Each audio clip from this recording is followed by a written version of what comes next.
E aí pessoal, tudo bem? Esse vídeo aqui é bem simples, tá? E eu queria mostrar para vocês como declarar, fazer a declaração de imposto de renda utilizando o IRPF Bolsa. E a gente vai declarar aqui nesse software as operações que nós realizamos com fundos imobiliários, ETFs e ações convencionais, swing trades, tá? E também day trades, mercado futuro, tá? São esses quatro pilares aí que a gente vai estar utilizando para esse vídeo. São tributáveis. Vou abrir IRPF Bolsa, vou vir a Imposto de Renda, tá? Padrãozinho. E aqui nessa parte de incêndios e não tributáveis, basicamente é o que a gente recebeu de lucros de determinado fundo. Por exemplo, vamos clicar aqui nessa ação aqui. Aqui no caso, a respeito dessa ação, eu recebi um total de R$ 5,83. Aonde que eu consegui verificar isso daqui? Lá no RPF Bolsa, você vem aqui, ó, rendimentos e incêndios não tributáveis, tá? Que inclusive tem o mesmo menu do programinha. Vou colocar ano 2020, né, já que eu estou em 2021 e vou declarar referente a 2020. Não marquem essa data X, tá? E vamos lá. Aqui no caso é código 9, né? A Ambev não está aqui, tem que ser no caso Banco do Brasil. Se vocês prestarem atenção, pessoal, no software, tá? A gente tem aqui rendimentos isentos e não tributáveis. Já vou mostrar isso para vocês para não ficar outra dúvida. Aqui no caso é aquilo que a gente não paga impostos para o governo. Aqui no caso são os dividendos, tá? Das ações. Agora, quando a gente recebe juros sobre capital, a gente tem que colocar nesse segundo item, que é rendimento sujeito a tributação exclusiva ou definitiva. O software vai fazer o cálculo aqui do que a gente tem que pagar ou não para o governo. Aqui no caso, vocês conseguem visualizar que tem, por exemplo, a Vegger, né? Se eu voltar aqui no software, a Vegger é essa daqui, olha lá, preste atenção na coluna, tá, pessoal, por favor.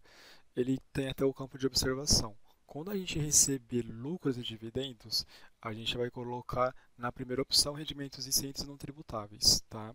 Quando recebemos juros sobre capital, a gente tem que colocar nesse outro item que está em amarelinho aqui para fazer a tributação do que a gente recebeu. Que no caso, a Vegger eu acabei recebendo 0,19 centavos. Então, Ctrl C, Ctrl V, nome da fonte pagadora, o software também te dá o nome. Vegger SA, VEG SA, CNPJ também tem aqui, CNPJ, tá? E a opção titular, que no caso sou eu mesmo, tá? E acaba vindo automático. Beleza? Tipo de rendimento número 10, certo? Você vai fazer isso para os juros sobre capital. Agora, por exemplo, dividendos, né? Dividendos ou outros. Dividendos, lucros e dividendos vai ser para as ações. O número 26 vai ser o que a gente recebe de dividendo das fundos imobiliários, tá? Então, recapitulando, número 26, fundos imobiliários. Número 9, lucros e dividendos exclusivamente das ações que estão correlacionados com as suas colunas. Bom, espero que não tenha ficado tão cansativo, mas basicamente é isso. Vamos agora para bens e direitos. Dívidas e ônus eu não tenho nada, então bens e direitos 2020. Aqui eu quero mostrar para vocês referente a ETFs, tá? Eu tenho um IVVB11, tá? Que no caso é um ETF e eu tenho que colocar o código 74, que ele também já coloca a observação aqui, beleza? Que no caso seria esse aqui, ó, IVVB11, tá? Então quantidade 2. Olha só como que eu coloco essa quantidade aqui, pessoal. Coloco aqui ó, no campo descrição. 2 ações, cotas e VB11. Só que eu também dou um Enter, tá? Uma quebra de linha e coloco o preço médio, tá? O preço médio ele vem aqui, ó, 192,11. Eu coloquei, tá? Apesar do software estar simplesmente sugerindo a quantidade de ações que você tem, em 2020, ano passado, eu fiz dessa mesma maneira, quantidade e preço médio, e não tive problemas, tá?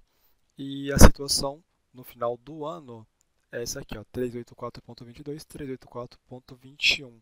Quando você copia e cola, ele vai vir um monte de casa decimal. Clica fora que ele vai acabar arredondando aí. Ficou um centavo de diferença, não tem problema, tá? Aí, no caso, outra dúvida que pode surgir é referente ao que colocar na situação no ano retrasado.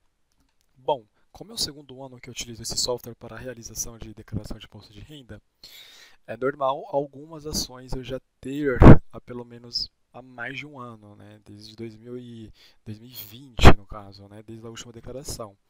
Então, se você tiver, por exemplo, IVB11 há muito tempo, basta você vir aqui no software e colocar a situação em 2019, tá? Só que não é o caso, então eu deixo em branco. Beleza? Clique em OK e você vai fazendo isso para os próximos passos também. É obrigatório ou não preencher a situação em 2019, é o ideal, tá, pessoal? Se você realmente tinha em 2019, preencha, tá? O software ele te dá essa opção, é só você vir aqui e mudar, tá? No caso, eu tinha, por exemplo, Banco Inter, que eu acabei colocando ali, tá? Mas é muito importante vocês colocarem para que a Receita saiba, né, que você teve um crescimento do seu patrimônio, que simplesmente não surgiu do nada aí os seus investimentos, beleza? Bom, foram dois campos, rendimentos tributáveis, bens e direitos. Agora, operações com fundos imobiliários. Isso daqui o pessoal tem muita dúvida. Aqui basicamente é tudo que eu comprei, né, tudo que eu paguei de DARF para o governo, no caso ano 2020, e eu tive só duas aqui, ó, só em novembro e dezembro. Então, a gente vai vir aqui, ó. A gente vai vir aqui na opção, no menuzinho, descendo para baixo, tá? Renda variável, e a gente vai vir em operações de fundos e investimentos imobiliários. Aqui é o famoso dedo duro, que todo mundo fala. Aqui basicamente é onde você paga suas DARFs, onde você coloca o lucro que você teve por mês, etc. Aqui é muito importante de saber que, de acordo com o nosso software aqui, inclusive ele coloca até uma lei, aqui o artigo, se a gente tiver um lucro maior que, se eu não estiver enganado, R$10, a gente acaba tendo que pagar uma DARF. Fato é que a gente tem que informar lá no sisteminha quanto que a gente teve de lucro. Ou seja, por exemplo, em 2020, em novembro, então eu venho aqui, fundos imobiliários, novembro, eu tive um lucro, resultado líquido de 74,16. É idêntico ao resultado líquido do mês, 74, blá blá blá. Redondando 17. Aqui no software ficou 16, não tem problema. Fato é que a minha DARF aqui deu um total de 14,83. Então, eu vou mais para o canto direito, na coluna escrita Imposto Pago, e eu informo lá 14,83. Beleza? E prestem atenção no seguinte, olha só que interessante.